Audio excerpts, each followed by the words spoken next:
anagu haddaan madaxnimada ku guulaysto anigu waxaan hirgelinayaa shariicada islaamka inay ku dhaqmaan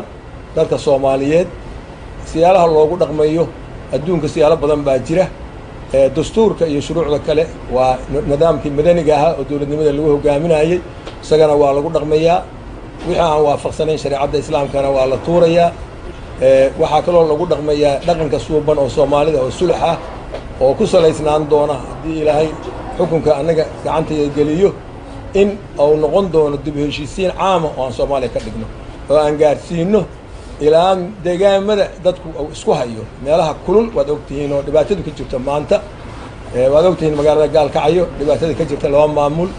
maamulka galmudug dhexdiisa waad ogtihiin oo Dhuusamareeb iyo Cadaado maanta ma wada socdaan oo caasimadii ah galmudug beledweyne meelaha kulul bay ka mid tahay marka meelaha kulul bay ka mid tahay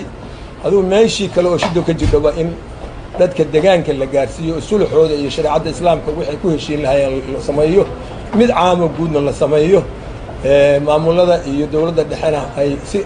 nabadgelyo shirka ay u qaybsadaan markii dastuurka dib loogu noqdo wixii dalka ka dhaxeeyo